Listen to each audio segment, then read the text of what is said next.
Oh, sorry. Hey guys. It's Mark here, and as you know, I'm a double major in computer science honors Turing program, but also in gender studies. And the boys, they like to ask me, Mark, what even is gender studies? Like, what do you even do in it?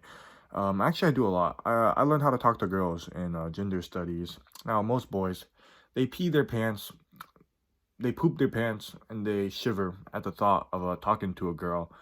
Now, I've talked to one or two girls this past year, and it's honestly not as scary as it seems. So, here's some tips and tricks on how to get a girlfriend from a pro like myself. So, the very first thing you gotta do is you gotta like catch feelings, right? You can't just go pursue women randomly. So, you catch feelings, you meet that beautiful girl at our group, and then you look at her name tag and you know that you're in love. Now, I know girls. I know what girls are like. My mom is a girl for crying out loud. So here are five commandments that you have to follow if you ever want to get a girlfriend, bro. So number one is to establish presence. She probably doesn't know who you are. She probably doesn't even care about you, but that can change. So the very first thing is to send her a friend request. If she rejects it, then you know it's over for you. Just please move on to someone else. But if she accepts, then that is a clear indication that she does actually want to be your girlfriend. Actually, so one of the first things you have to do when you talk to these ladies is actually tag them in memes because women love memes. So here's an example. Here's an example of a meme on subtle Asian dating. You just go to the comment section, you just slap in there. Oh my god. Just slap in boom. Just tag the girl that you like, and make sure you react to the comment just to boost your own self-esteem a bit. Yeah. So after you do that, that just shows how romantic and feisty you are. You just have a great sense of humor. She'll react back to your comment, and she just loves your humor. So the very next thing is just to establish your presence some more, because that's actually just not enough. You gonna go to your church rides, and then you see right here. There's that special lady. There's that special lady that you want to be with. I don't know if you. Oh, there she is. And then you see, the important thing here is to just put your name down, right here, so you're in the same car as her. But also, you got to make sure that you do not have any competition. So get rid of the other guys in your car. Actually, get rid of the driver as well. So then it's just you and that special someone you have alone in the car together. And that's pretty romantic, I must say. So honestly, you gotta move on to number two, because she already knows who you are right now. You gotta flex on her. You gotta show her what you can offer to the relationship. Because if you don't offer anything, then you're just, what are you, dude? Come on. So guys, nowadays girls, they want someone who's 6 foot tall. You don't have to be 6 foot tall to get a girlfriend.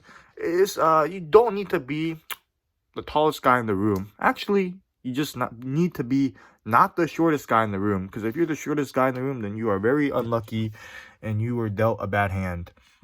It's very important that you don't live at OT or Quarter Sterling, because these places are very cheap in rent. You want to live somewhere very expensive like Muse or Skyloft, because you'll spend over $1,000 per month on rent, and when she sees how much you spend on rent, she'll know how much you'll spend on her. It's just mental gymnastics. And that's very important that you also upgrade your wardrobe, because right now, a lot of you noobs, you go outside, it's freezing, it's cold, and you wear shorts. Come on. When you wear shorts, it just tells the girl that like you're unprofessional, you're unprepared, and you're just immature. And it's also very important that you upgrade your wardrobe so that you don't like have so you don't wear like those free UT shirts that you get on Speedway, because she would much rather see you wear Louis Vuitton or Gucci shirts, because they're just a lot more cloudy. Commandment 3 is to ask her out, but in a nonchalant way. Girls don't want guys that show emotion, so you just don't show emotion ever, because that's bad.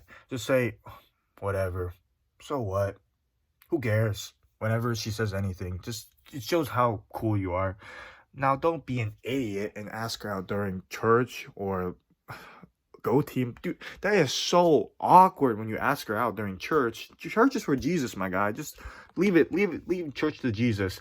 Now, instead, you want to ask her out online, in all honesty, because when you ask her out online, it shows that you honestly cannot even wait to talk to her in person. So here, you see, you see, I'm texting this girl right now. I don't even know if you can see it, bro, but you just slapping her in. You just slap in the message. It says, "Hey, I like you. Let's date. Also, I like your butt." And this is actually not a girl. It's actually a practice on one of my homies. So don't worry. I actually don't really I didn't actually say that to a real girl, guys. Come on. But I understand. It can be kind of awkward on online services, because what if she just like blocks you, or she just doesn't even respond or ghosts you? That's actually really scary. So I say doing it in person might actually be better than doing it online sometimes. So I say you want to ask her for one-on-one under the disguise that you want to know her more, but really you're just about to drop the question on her, you know what I mean? Take her to Don's, take her to somewhere fancy, and then after that, you just gotta show her how much of a mog you are. Drop a Bible verse, but transition that into a pickup line. Say, John 3:16, for God so loved the world, but I so love you, girl. And then she will really love you. She'll probably marry you, honestly, on the spot. But or you can take it slow. She'll just be your girlfriend, and then you can hold her hand, update your Facebook relationship status so that it's just taken. Commitment 4, flirt with their parents. Her parents probably old. I've actually a word of advice. Actually, I've never made it to step 4. So everything I say here is theoretical. So yeah, she says yes to you asking her out. Then you talk to her parents. Her parents are old, and old people, you just gotta walk up to them, look her dad in the eye, shake his hand, and then you just gotta please her dad, because pleasing her dad in turn pleases her. So then what I say is, like, if he's Chinese, then you hit him with the 你好，我叫张马克，你的女儿很漂亮，我喜欢你的女儿，我爱她. And then he'll just know what that means immediately, and he'll know that you're a hunky chunky man. And you gotta play to your strengths, honestly. If her parents are Korean, then you say, 안녕하세요, 보고기 오빠. 사랑해, 감사합니다. And then hit him with the heart, because Koreans love the heart.